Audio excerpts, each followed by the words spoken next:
Welcome to yet another exciting topic which this series has been going on for quite some time.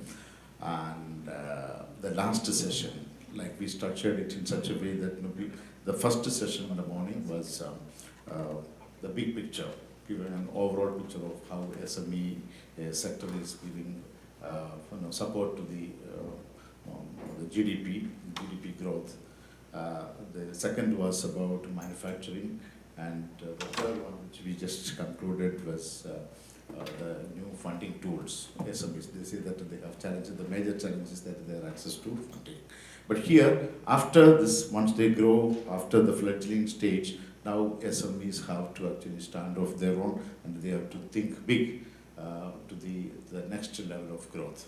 So there we actually discuss how from an SME to an MNC.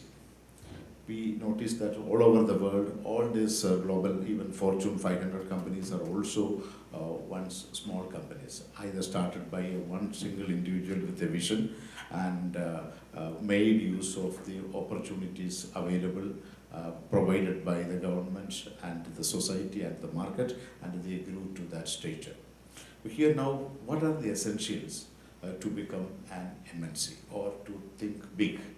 That we will ask. We'll ask Doctor from your, because you are in the healthcare sector. Healthcare sector also has the more opportunity. Now we find that because it's an industry which will never be affected by the recession, because people get sick, they have to be treated. So they have to have that. So it is a recession-free or recession-proof industry. What are the opportunities like that? Because starting from a small clinic to a hospital level, then the consolidation. So what are the essentials of thinking big about the healthcare sector? Well, my experience is mainly professional, but of course, as I am moving through the profession and working for different organizations, as you grow in experience and maturity and seniority, you see the changes around us. Personally, I have not been in the business field or investment field, but I'm closely watching people around the sector. I started my career in the government sector, and I worked in government sector for almost 20 plus years as a professional as well as medical teacher. So during those times, like any professional, my aim was academic and excellence in my field. At that time I never thought about business but changes had been happening in the sector. Okay, so the management's functionalities changed, organizations and world-renowned organizations were even invited to take the leadership and management of different healthcare institutions across UAE. The management was given to John Hopkins, Cleveland, VAMET, Vienna Medical University and all. So the incoming of these great institutions, set certain different standards. Yeah. And it definitely asks for a higher level of performance and definitely improve the quality of care. So as of now, we have all come to the terms of understanding that healthcare was a noble profession. It's a noble profession. It was about the doctor-patient care, but now it's a customer care as well. It is a customer care, and there is a health industry. Pharma industries were there since years. So it's also a healthcare industry. So all these aspects, the cost has to be generated from the institution itself, or there should be a mechanism to cope up with the cost of the rising cutting-edge technology and high expense of medications, certain complicated cases of surgical techniques and all. They all ask for a high cost. So the skills have to be improved, the cost has to be contained, and all this needs some planning as well. Last 4 years I moved out for a change. I really wanted to experience the private field. I moved out from the government field and joined a private institution, and proud to say I'm part of NMC corporate now. They have taken up the institution which I work, and as you know, NMC is the UAE's biggest healthcare provider. NMC is having 200 hospitals across the world, 19 countries, with almost 2,000 doctors and almost multiple of 10-20,000 healthcare and allied professionals, nurses. So, and looking at NMC itself, you see how magnificent and big change has been brought into the field of quality as well as the reach out of medical care in the UAE. Essentially, that growth was actually because of the alliances they have, or maybe the collaborations. Because they started looking outside. So that is one of the essentials, or one of the factors which can grow a company, a homegrown company, to international level is by alliance. Yeah, alliances of marriages, kind of things. Yes, if you marry from the big family, then you are also that has happened. And she is of course acquiring the so that means good performing centers. Yes, the companies should be actually aiming at having a good alliances with the global leaders so that they can also grow. Definitely. So a kind of a marriage of convenience kind of things. Isn't it? Yeah. But there should be firm ideals and firm goals, because it's not only profit making. Otherwise, it will end up in a divorce. Yeah, it will end up in a collapse, because the essentials of healthcare has to be put in place. So on that platform, you build these alliances. So prosperity itself is a fruit of human endeavor. Wherever human beings are able to showcase their talents, work freely, having a free thought, and is being supported by the environment, the human effort brings fruits. And prosperity is essentially a fruit of human effort.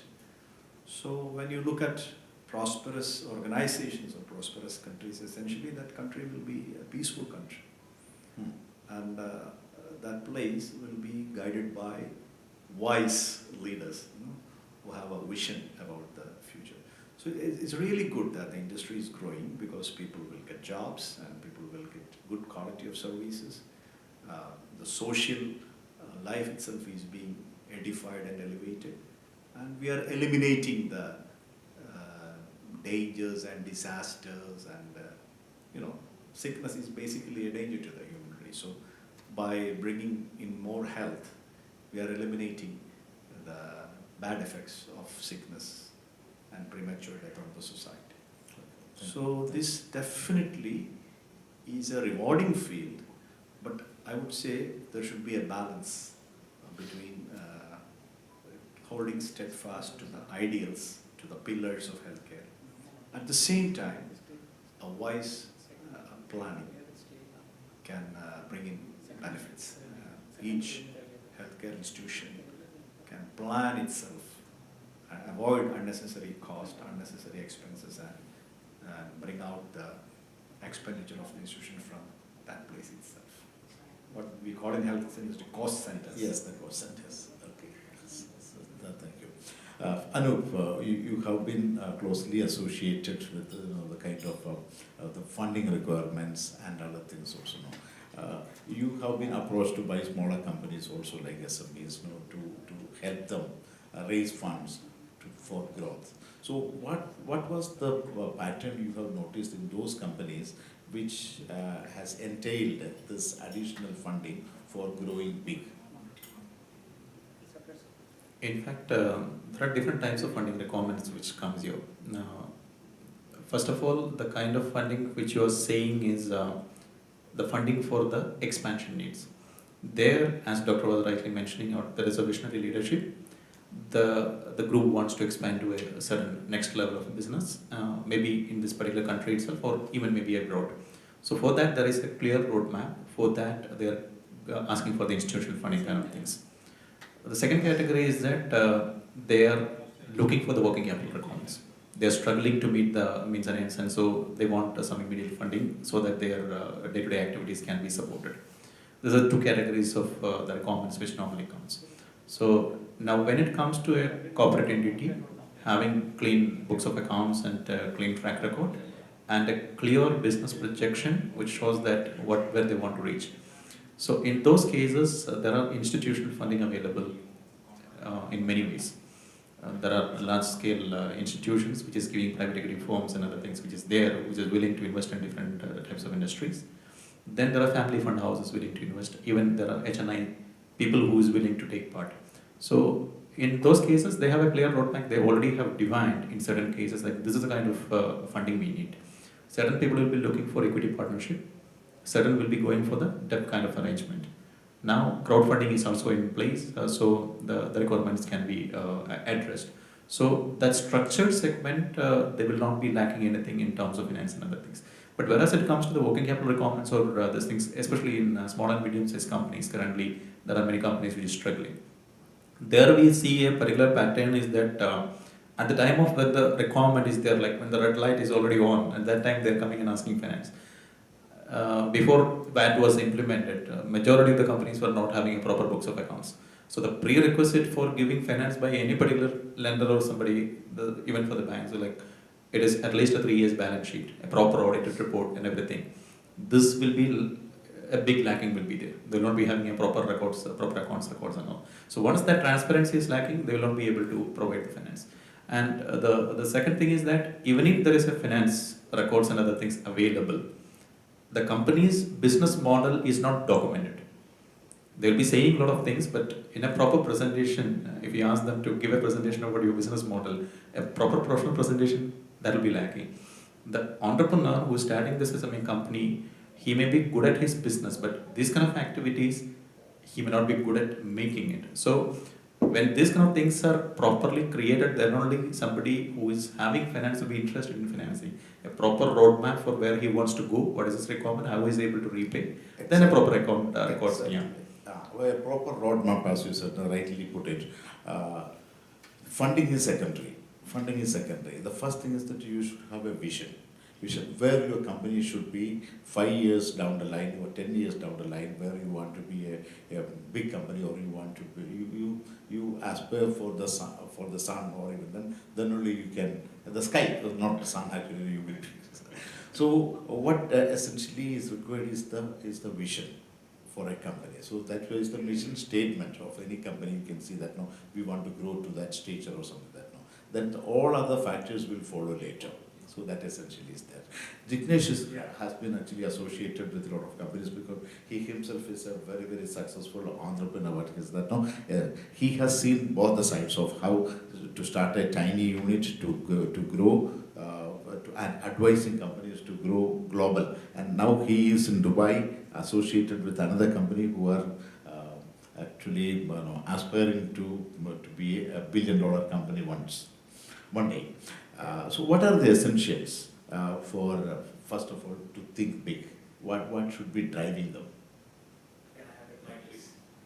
Yeah, so, as per me, I think what is important is the value chain, right? Because, the problem with the SMEs is that, they sometimes think very short term. Like, fast money, or maybe, we can go for trading, or maybe the opportunity which is available right now. They don't think the long term and the sustainable part of it. So what we think is that, for any company to be from SME to MSC or multinational, right? What is important is the approach towards the solution, right? That how they're looking towards the solution is whether it is short term or long term. Like, look at the all top 10 companies of the world today. How many of them were, as you rightly said, they were like very small and tiny company when they started. They were all garage companies to start with, right? And when they started, people used to laugh at them. That what they're creating is maybe, not of any use. Jeff Bezos says that, before the day his company was going to shut, he met around 40, 50 investors, and out of them, 90% did not understand internet. And today, he's the most richest person, just in the span of 20 years. So, in terms of how to think big, one very interesting thing, Mr. Thomas, one of our co-panelists has put on his presentation is that Henry Ford once said that someone who stopped learning is old, someone who doesn't stop learning is young. So there is a famous saying about Henry Ford is that, if Henry Ford would have asked people would have asked for faster horses, not cars. Right. So when he was doing this thing, people might have laughed at him or similarly. Right. So what is important is what is your approach towards a solution, right? And maybe sometimes the kind of solution you are creating, people might not be asking for it, right? And the entire finance channel around it and other things as well. Like in case of healthcare, see again I would talk about the top five companies. Oyo does not own any hotel. It is one of the top hospitality company in the world, right? Apple, they just started its Airbud business couple of years back, and Airbud business only is billions of dollars, worth billions of dollars. And what's the solution? Nothing. It's just basically it connects you with your phone, which is already a remote thing. So it is their approach toward the solution, not like thinking big in terms of that we have to do a big engineering or something like that. In my view, thinking big is solving small problem in a big way, right? Creating an ecosystem for people which is sustainable for a longer period, correct? Also, what I've seen is that in terms of SMEs into these kind of economies like UAE, what is happening is that there is an economic model. What economics model does in general is that there is this primary sector, secondary sector, and then there are ancillary sector. So when India was when it was called third world country, right? The primary sector was agriculture. Then after some years, because the economy was open in 1992, they came up with little bit of manufacturing. But today, India is doing services, it is doing innovation, it is manufacturing semiconductor, everything. So, I want to come on that point also, that where how an ecosystem provide stability to SMEs through, to creating that value chain, which is basically, complementing to the entire value chain.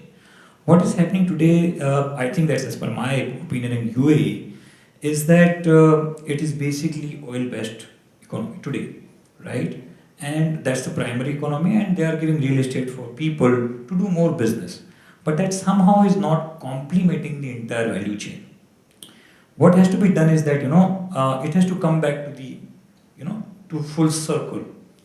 Whatever you are putting into the economy should generate more and more rewards for the economy itself, right? So that's what I feel in terms of big picture.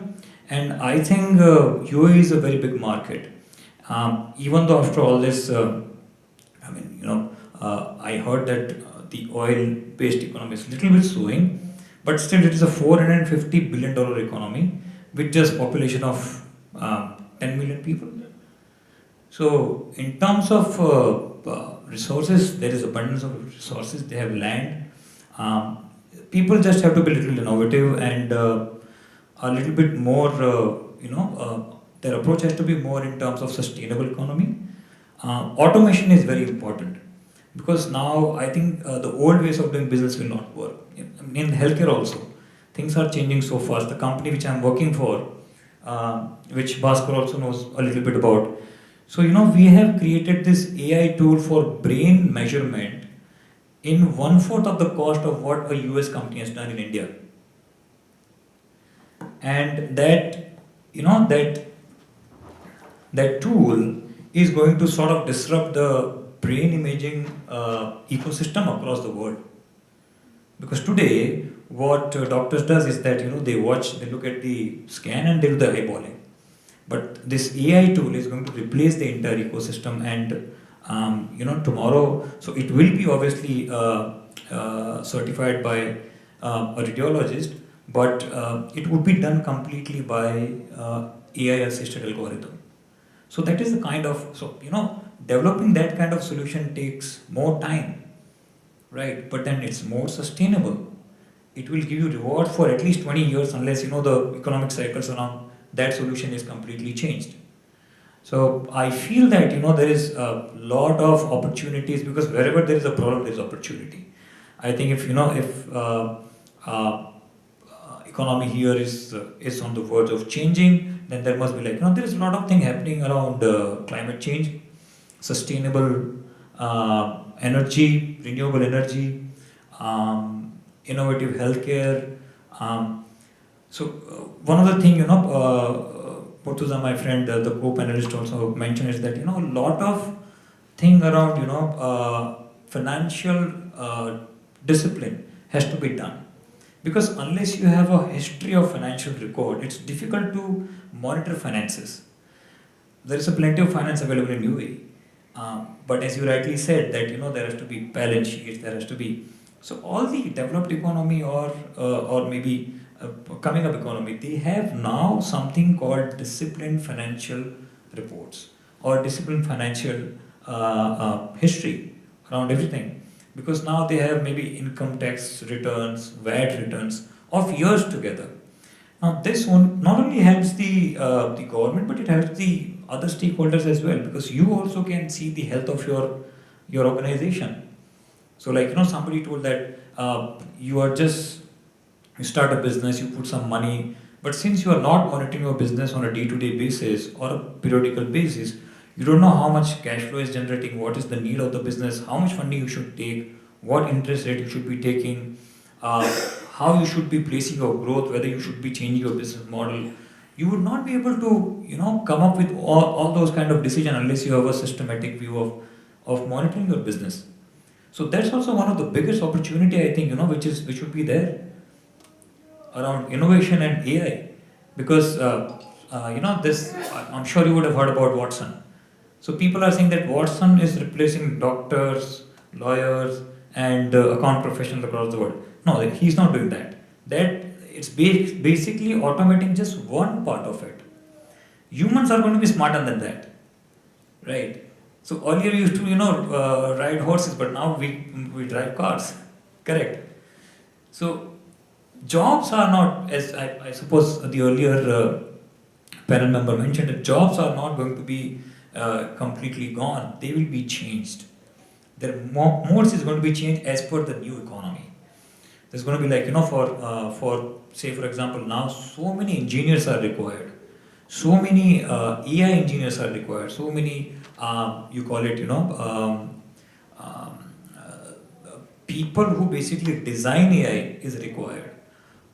And there are a lot of one of the ministry which has been started here is only in the world. It's a great move, because that's the way forward. You can't go back to achieve the growth. You have to look forward, and not only 2 or 3 years. You have to look for 5 to 10 years in the future to make sure that you are in line with what is going on right now and a little ahead of that. So, Doctor, what should be the minimum horizon they should be looking at? As is that not 5 years down the line, even 50 years also? Now we can see that how the visionary leaders in UAE, now we are thinking about 2071, where the country should be. So only such kind of vision can take you out of in the industry or even in the okay. So what should be the essentials when the company, whether it should be driven by the vision of the founders, or they should be utilizing the services of their staff? What can give them that growth, in fact?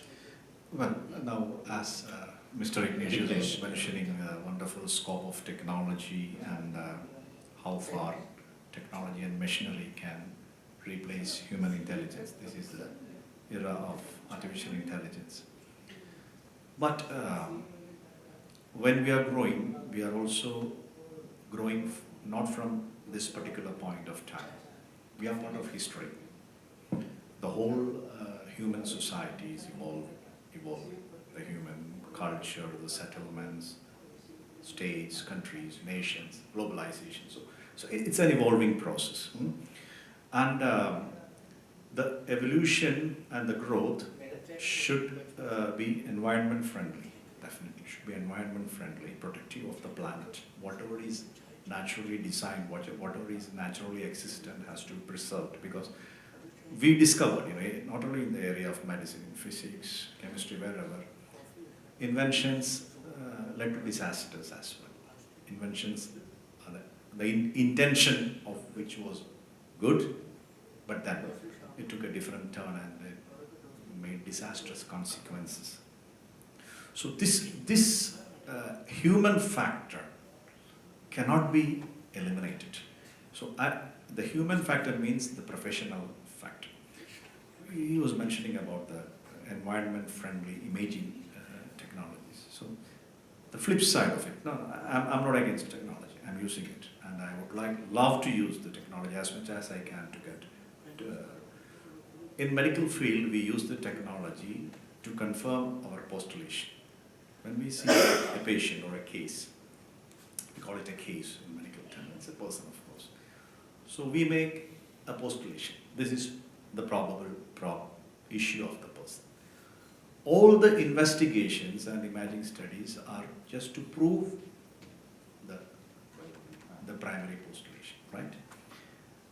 What's the flip side of it? When people lose the human factor and the human skills, over dependence on the investigation leads to picking up of unexpected, unnecessary findings, which is irrelevant to the particular problem. If you go on imaging people, you find out, you come out with millions of findings, which is otherwise normal only. So the imagings, now people are focusing not on the structural imaging, the functional imaging. The imaging studies should also help us to give an idea of how the internal organs are functioning, whether they are functioning well or not.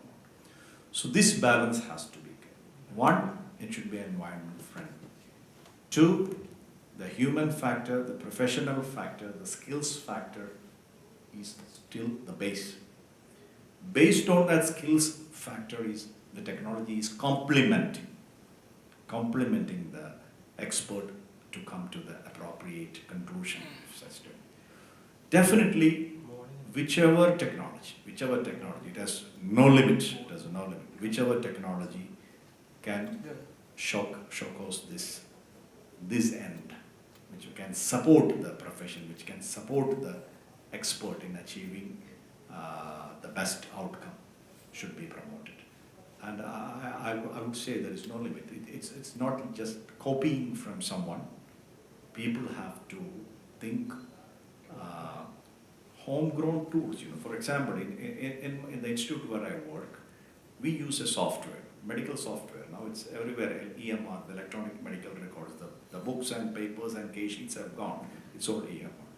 We in the NMC Royal in Ras Al Khaimah, we use a homegrown software. So that's just for software. Institutions and companies really have to promote, look for talented individuals, promote those individuals who really can think big and make a change in a holistic way, which can really bring a positive change, which is not dangerous to the environment and which is useful and complementing the human skill factor. Well said. Anup, as I said initially, you have been associated with me. How do you come across the company, or how often do you come across companies with such vision, or the SMEs, since our topic is that SME to MNC? How do you come across such companies with the vision, and how far they fructified in actually reaching the goals? First of all, one particular point to mention there, because SME companies, majority of the companies has been initiated here by the expatriate community. And certain segment of people, they are still lagging with the old traditional kind of business, and they are comfortable there. So they made their money and other things, they're still comfortable with that, they're not ready for the changes and other things. The other segment, who is really going forward, there is one particular difference which I have noticed personally, that's my personal opinion. Whether it is in UAE, whether it is in India, when we interact with the people, what we understand is that even before your company's vision, you need to understand what is the country's vision. So back in India earlier, we used to have the 5-year plans.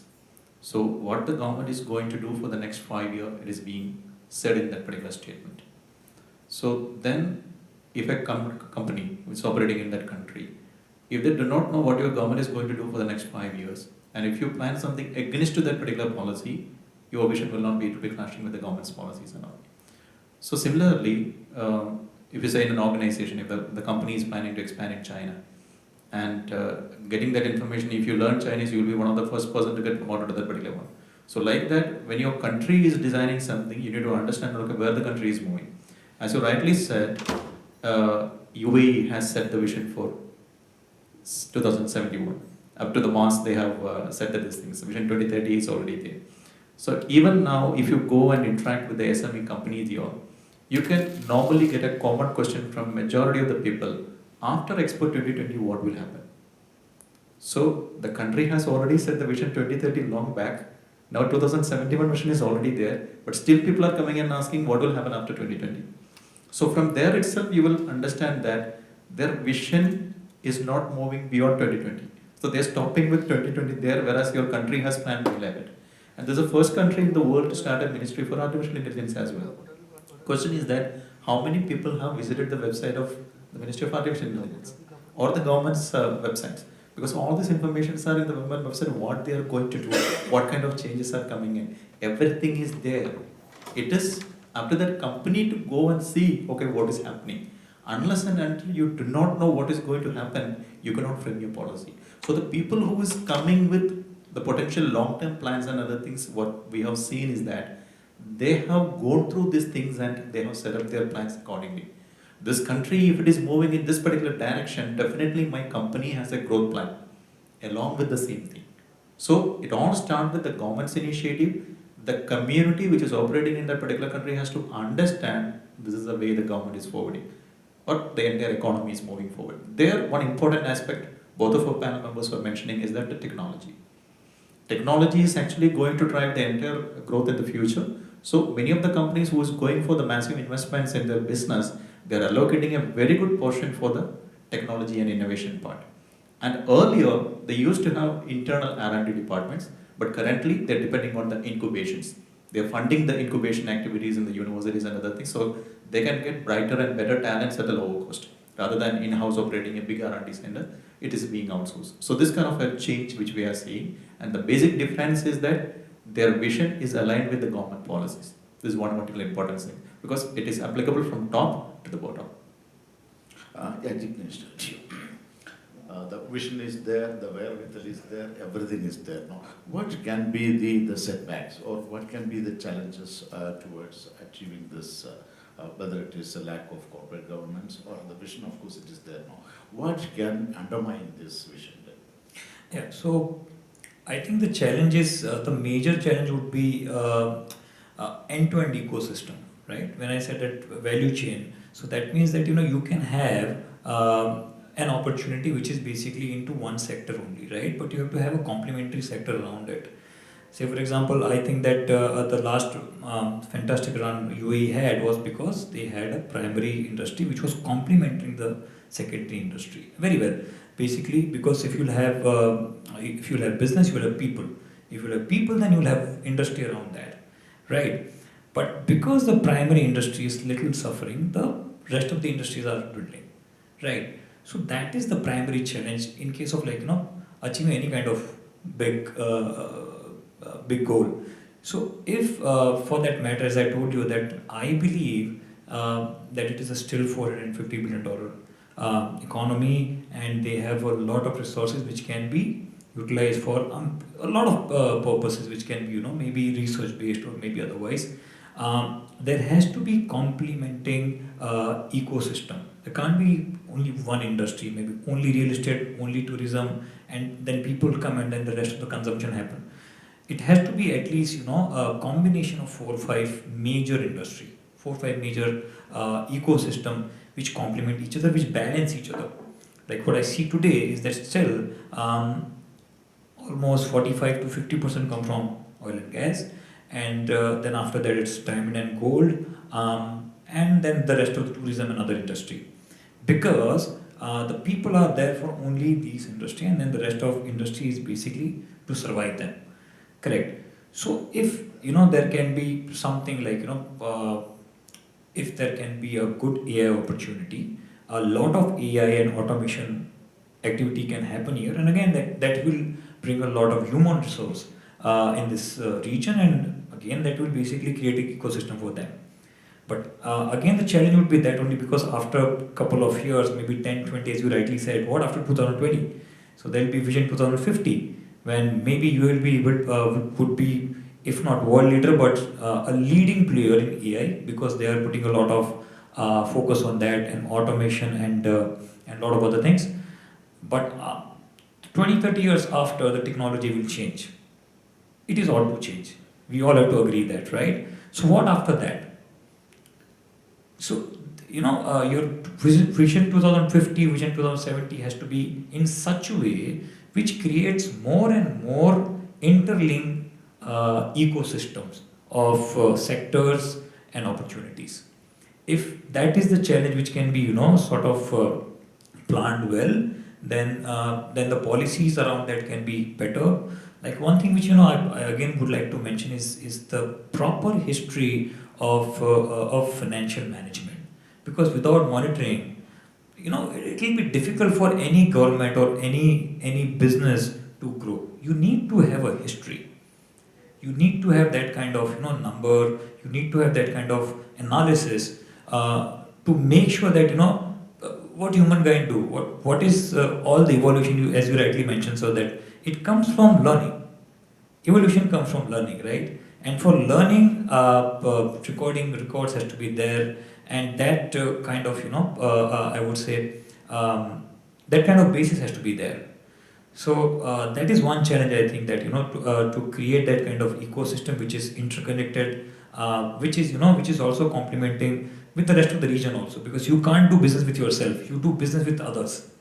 So like they are doing great thing in MENA region and all. So they also have to think that with your neighboring countries and countries which are your major partners, what are the key businesses, what are the key industry you're working in. So if that is the channel which can be managed, then that should be great. Thank you, well said. Doctor, how far this ethical values, especially, not necessarily in medical field, ethical values and a kind of social responsibility help a company to have sustainable growth, at the same time to have to some kind of contribution to the society also. So it doesn't mean that, like for example, we can see that some of the corporate values of Tata Sons, Tata Group, they have that core value was there. Even after they're growing to such a stage, so they have that ethical values there. So the growth without that hurt, how far it's going to help them in the long term? Well, I'm not generalizing, I'm not pinpointing, but this is also an observation. As I'm growing as a human being, as a social being, as a professional.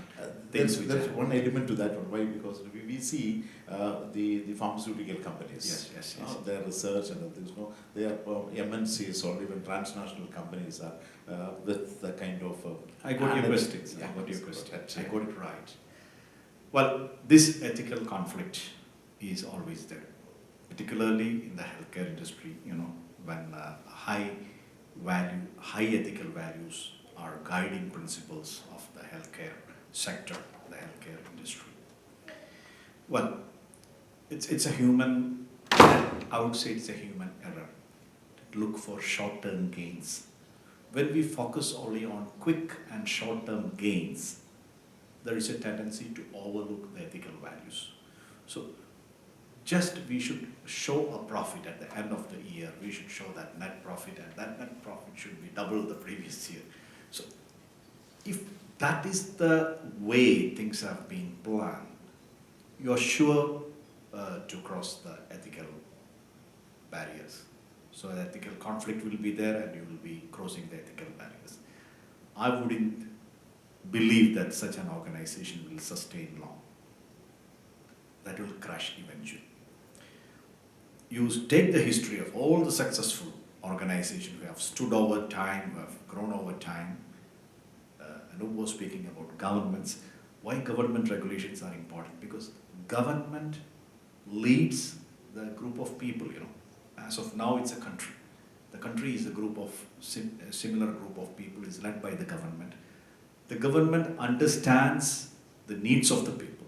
It understands the sensitivities of the people and understands the requirements of the people. When the government put a regulation, why we should follow it? Because that is in the best interests of the society. So whenever we are trying to bypass directly or indirectly or getting over a regulation in the context of making profit, we are actually breaking the golden rule. That will ricochet in some other way. Pharmaceutical companies, sometimes we see an essential drug is not marketed the proper way. You have to look for the representative, but a non-essential drug will have so many generics and it will be marketed in a big way because it brings great profit. So there is a responsibility for the organization.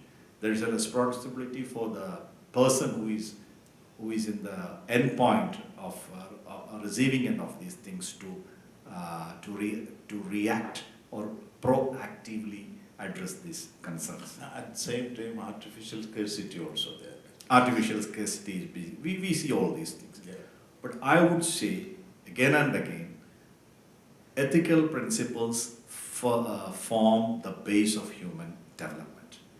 And ethics, prosperity, growth, achievement, and the contentment or the human satisfaction. It's not only the figure which is shown in the computer screen or your balance sheet. It is the contentment that you are convinced that your effort, your planning, your hard work have touched millions in a very positive way. And that contentment, the happiness and the contentment which you receive at the end, it cannot be measured in material terms. So I am a strong believer in the policies of Sheikh Zayed bin Nahyan and the rulers of UAE, because Sheikh Zayed always said, I have invested in my people. I have invested in my people. When there was a source of income, what he looked to was not to increase that income, but how to improve the lifestyle, how to improve and how to develop this society into one of the best societies and one of the best countries in the world. So he thought big, really. And now UAE has sent a person to the outer space. I'm very sure that with such visionary leaders and such open-minded leaders who are welcoming the talents from all over the world. Second thing is, which we always miss, is the ease to work, the infrastructure, the facilities to work. If there is no proper environment to do all these things, if there is no environment conducive to operate, you will feel bottlenecks everywhere, you know. You feel a bottleneck in the traffic snag, you feel a bottleneck in the lack of attendance in the authority office, you feel bottleneck here, there, you feel a bottleneck in power failure. See, what a great environment they are providing for global investors to come and experience, to come and experiment their talents. A big salute to that side. Yeah, thank you. Anu, the primary responsibility of corporates, mainly we say that to their investors, to how far their bottom line can be fattened, that's the thing. And can they use, because and the companies grow, if you start to look at the corporate culture of all those companies, the history also, as you see, they use the loopholes effectively to grow. How ethical is it? Is it, as I said, once you grow to a stage of going beyond the shores, can they use, is it ethical or is it advisable to use the loopholes to grow? Loopholes in fact, the primary objective is not towards the investors, first is to the customers. If the primary target has been kept as the customers, then naturally the company will grow. So Doctor has nicely pointed out, like ethics, the differentiating factor is whether the company is looking for long-term or short-term. When your lookout is short-term, definitely there is a tendency to bypass, because end of the year you can show some figures there. Whereas when the long-term vision is there, definitely they will be looking for the policy. The policy will prevail there. But the question which you asked, like showing this figure, the using of the loopholes. Correct. One thing is that the commitment to the customer is something kind of if say drama or some kind of things. Actually essential to the bottom line only. As we look at it, they use the words commitment to your customer, but commitment to your investor, isn't it? No, when you take customer in the front end, then only your business is defined. If you are giving something to the customer and at the end of the day you are not making profit, means you are not in the right business. Yeah. You have to naturally change the other things rather than trying to give customers something else and try making profit. That's not a long-term business model. It's a short-term thing. You are just trying to convince somebody who is not in need of something, and it will not go in the long term. So first of all, you have to see that what is the requirement of the customer. Based on that, are you giving the services? That will naturally give the return to the investors as well. So it will be coming in that way. Now the question you asked, like using the loopholes. There are different ways of using it. There is one thing is going against the regulations. The other one is using the sidelines and not deviating from the core principles and other things. Normally in terms of tax, we normally say that tax evasion and tax planning. Tax planning is something which is good for the organization, like you are saving by using the common regulated mechanism in an effective way. Whereas tax evasion is something which has to be controlled. Now, a very important thing here, say for example, governments are bringing this policy, as Dr. was rightly mentioning, like this is for the betterment of the society. But when a new regulation is coming in, the society which is having a short-term view, they will think that, okay, some burden is coming on our head. Now, here in UAE, say for example, VAT implementation. VAT implementation, when it comes, many people are complaining that, okay, we have been forced to report our things and other things. But before that, you just see how the scenario was running in. You are going and applying to a bank with a books of accounts. The books of accounts can be made like anything. The stocks can be any number. You can manipulate the figures like anything, and based on that, the bank is giving finance. Tomorrow, when the company fails, the entire ecosystem is losing money. That company, the people who is dependent on that company, the bank who has provided that finance, the people who has invested in the bank, everything in the ecosystem is affected just because there is no a proper system. So they wanted to control that, and they are coming to a reporting that the report has to be given to the government so that it can be authenticated. For that, government is bringing it. Another reason is that only if the government is coming with such regulations like VAT filing, that's the first step. Now, the corporate tax system. When these things are coming in, your financial discipline will be automatically in place. Without that, you will not be able to operate it. Now, the first question which we are addressed in the initial discussion itself, when somebody wants to expand, go for a long term, they want the financial assistance. What is the prerequisite? You need to have a financial discipline. You need to have the books of accounts. So when people go and teach them like without any fees, the government is going and educating the public that, okay, if you have all these things, you will get good finance and you can go further. Nobody will be doing it. A certain level of compulsion, like implementation things has to come from the government, then only people will obey it. To give an example, like a kid who is going to school at the age of 4 or 5, we go and advise them, if you go to the school, you will get all the benefits in the future and other thing. He will not be listening to it. He will be going and playing it. With a certain aggression, when the parents say that you have to go, there is a system, you have to go through this particular one, then after that only he will understand what is the value of that education. So like that, when governments are implementing the policies and practices, initially that reluctance, like the problem will be there to accept from that business community. So when this is happening, when they do not realize the fruits of that particular implementation, they try to bypass. When they try to bypass, what again happens is that again it affects the credibility, because currently all the systems are in place.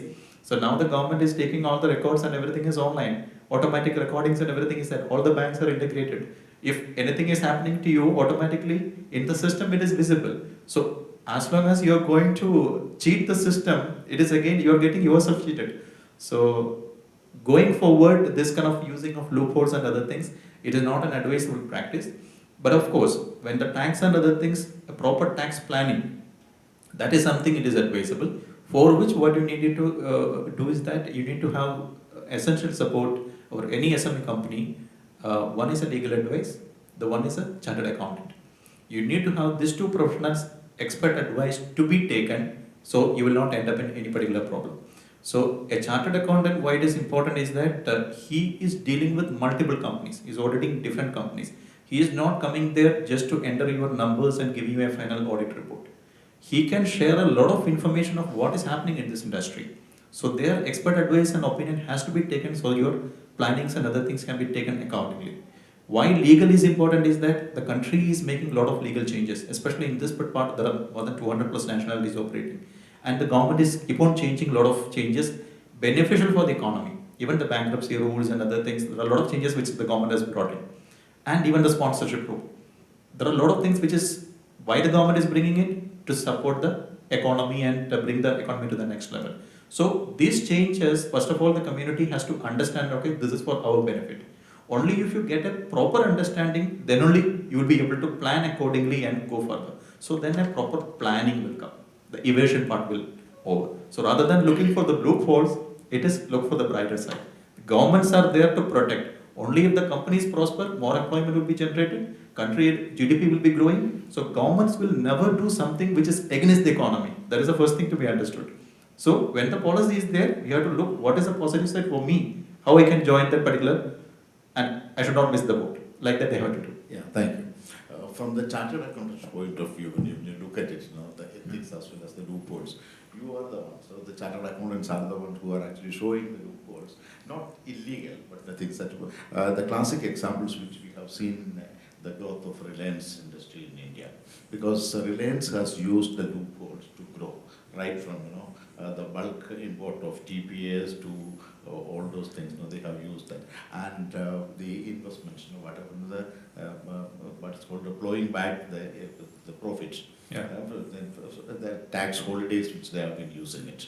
So it is advisable if you have a core ethical value as well as the growth which you have, the growth ambition. And is this growth, this ambition is a bad word? Well, before that, I wanted to add to both my panel member what they talked about, the integrity. So I have also a very strong feeling that intention would always supersede intelligence. There are a lot of intelligent people who have single-handedly brought down systems. But then the intention of good people, which has again, brought it to a proper sustainable level. So that is hands down something, which has been tested many times in the history, human history, whether it be technology, no technology, business, no business, but that will sustain, that would have the test of the time. And we have seen that in the history. Right now, in terms of using the loopholes into the policies and the kind of laws and regulation which government makes. Now, it is basically twofold. It's two-way, right? Because government is also learning, right? The laws and regulation is from say for example now UAE has changed their bankruptcy laws, or maybe there is a change into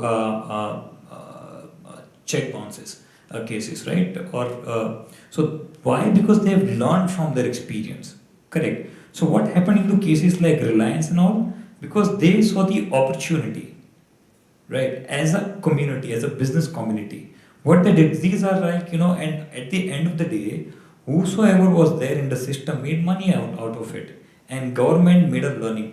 Those instruments are still there. The thing you're talking about, which Reliance did, they did the recoup of the profit, or they issued convertibles. So they were sort of, I would say at that point of time in those kind of market, very, very innovative ideas. Maybe they were using the loopholes in the government policy, but they gave something new to the market to use, which is still used. But at the same time, people who are specifically looking for short-term gains, right? I would say that what Reliance did or those kind of company did was more from the point of view of long-term view. It was not that we would loot the government or maybe we'll take a short-term benefit out of it. They were trying to take the loopholes to make more money or more sustainable profits for their shareholders, right? But people who specifically try to use the loophole, like people like Harshal Mehta or other fellows of stock market and other people also, they will not sustain because the ecosystem will bring them down. We know for that matter that how many loopholes are there in VAT implementation or GST implementation in India. But what is happening in last 2.5 years, government is also learning. They are coming up with new notifications, new guidance notes, because they are learning that once there is a law, people are going to find out that how to, take a D route from there. So even if somebody is trying to take advantage of a loophole, at the end of, government is going to learn and curb them. So that will happen. But yes, it is absolutely not advisable, because it is not good for the businessman, because they would not have a long run with that kind of intelligence. You need to have that intention, which basically have a sustainable business for you also, and your country also. Yeah. Talking about thinking big, not necessarily in the healthcare ecosystem. What are the other essentials? We say that the ambition should be there, the growth pattern should be there. How far people element in helping that? The retaining talent. Yeah, usually if we look back at most of the inventions, discoveries are there. The universe is yet to be discovered and things are discovered. But if you look at inventions, the inventions and innovations have definitely stemmed out of a need. A talented individual identifies a common need. It may be a common pain of the society, maybe a pain of the individual, and it's perceived by the family. So a pain or a suffering or a deficiency of a society is a stumbling block for someone. It is a way to get depressed and to get run away from the life for someone else. It's a method to protest and create trouble for someone else. But those talented individuals, they perceive the problem in depth. It comes out of something called empathy.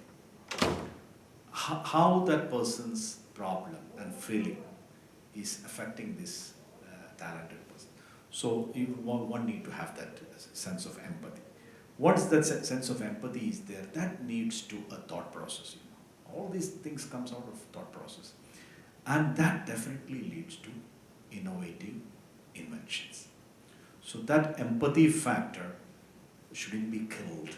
This is what I said. Organizations or corporations should always look for those talented people, and they should always seek that think tanks, you call it the think tanks, to get the innovative ideas. It can be anyone. It can be a university student or a medical student or a nurse. There are people who have brought a big change by a small, taking a small step. I wouldn't limit the scope. The scope is infinite, I would say. Every time, if you look at the society, if you look at each industry, there is a stifle neck somewhere. There is a cause of pain. There is a cause of suffering for the whole society. So it is up to the innovative minds to empathize it, to think about it, to perceive it deeply, and to bring out a positive solution through an innovative invention. I know what do you say about the innovation? How far innovation will help them think big and grow beyond their borders? In their respective field, they have to do it. Because people have, if you're asking about the SME economy in specific, that company which is operating in that particular sector, they have to first of all interact with the like-minded people. Like-minded people, and at a large, they have to interact with the customers. As Dr. rightly said, you need to understand what is the problem. And you need to understand the problem, then only you will be able to identify what solution you can bring into that. Then automatically the innovation concept is coming in. Now, that interaction part is very crucial. You need to get a real feedback. So in the morning session also, like our panel members were saying that when you think that you are doing right in that business, you are not taking the feedback from the public. So I think Mr. Judy was mentioning it. You have to put a mirror in front of you, and then only you will be getting the feedback that what the customers are thinking about you. So that actually gives you a feedback that is your company is giving the right solutions right now. If not, you need to improve. That improvement is a temporary thing. You can improve your bottom line and other things. But innovation is something is looking beyond, like today this is the need. Tomorrow what could be the need which is coming from this customer base. So based on that, if you can bring a long-lasting solution, then it becomes a proper business model which can sustain the business to grow in a further way. Then the thinking also is bigger. Okay, so next 5 years or 10 years, this is what I can do. In 20 years, I can do like this. There you need to understand what is the kind of changes coming in the consumer habits, their perceptions and other things. So the entire thing is changing right now. The way in which we used to buy a particular product earlier is completely different right now. Sitting at home itself, we are getting everything right now. So tomorrow what is going to happen, it is completely different. And again, now Google is suggesting us, okay, this particular product we search the moment itself, it is giving us all the choices. So we need to understand what is the customer's interest and what is the problem is the customer face in the new era. Then we can come up with a new innovative That ideas. is there, the so-called artificial intelligence. Exactly, the artificial intelligence is coming in. Intelligence, right. But as we mentioned, like panelists member, human intelligence is always superior than the artificial intelligence. So we will find Not out. Like, artificial intelligence, the real sense which The we real- understand. yeah, exactly, Jignesh, as he said, we were talking about innovation. Yeah. Obsolescence is the main. We have noticed that some of these companies have gone bust because of obsolescence. Obsolescence. Now here we'll see that the innovation is the only way out if they want to think big and to grow beyond their borders. Don't you agree that? No, I totally agree because the inherent nature of human being is human being is a very very adaptive and fast evolving species. This is the reason we are on the top of the food chain. We are here because we have certain attributes which is keeping us here, and that is the reason we have commerce. We have these different ways of sustaining. This is our inherent nature. Innovation, fast adaptation. And doing new things. This is the inherent nature of human species, and that's the reason if you stuck with something which has been done for 100 years or 50 years, it will not work. It is yourself. You yourself is something which is changing every day. We learn so fast from our environment, right? If you go to some other country, you see we learn languages so fast. We learn different ways of living so fast, right? That's the very reason that we have to be innovative.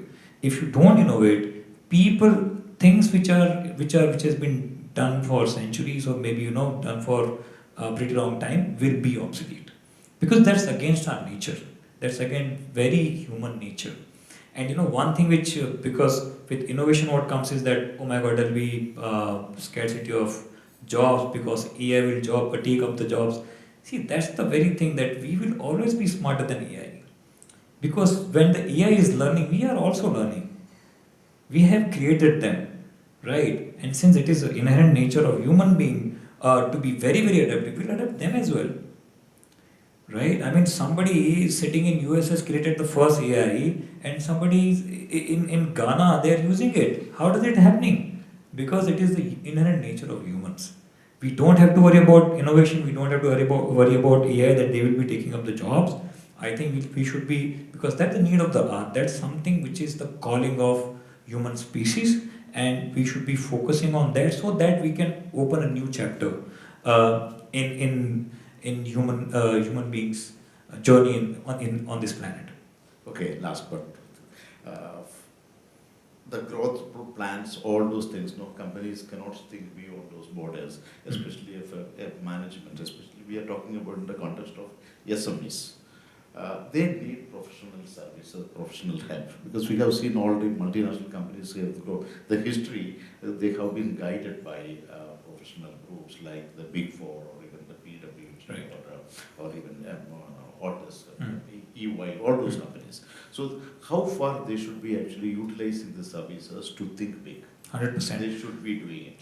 100%, because this is a matter of awareness, because an engineer is an engineer, a doctor is a doctor, right? And business is about commerce.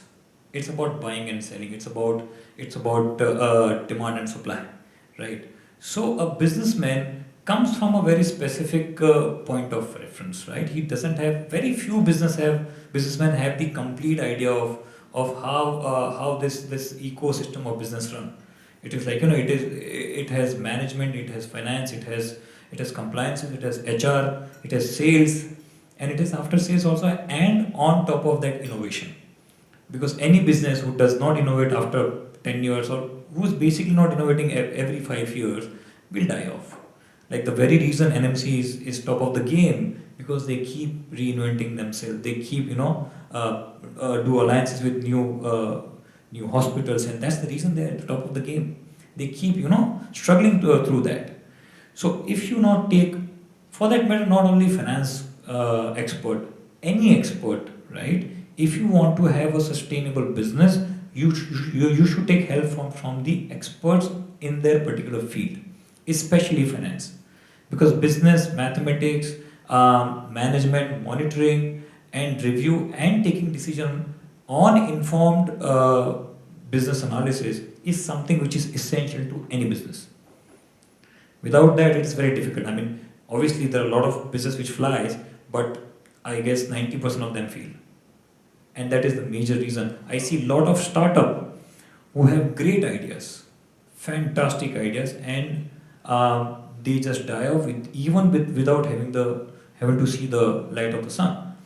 Like you rightly said, sir, that there are so many drugs which is essential for human being, but they don't see the light of the day. The reason is that because the inventor of that drug, or maybe the people or the team which were behind that, they never thought commercially that how this thing will, you know, actually pan out in the commercial world. Because you can have a great product, but you cannot have a great business without the team. So it's very essential. Exactly, that's exactly. We have seen a classic example here in NMC itself. Because see, NMC's financial services also, because UAE Exchange has tied up with the Travelex, you know, because they had, I think they acquired Travelex. Then the other, the money exchange system they have, not Western Union, the other one is called,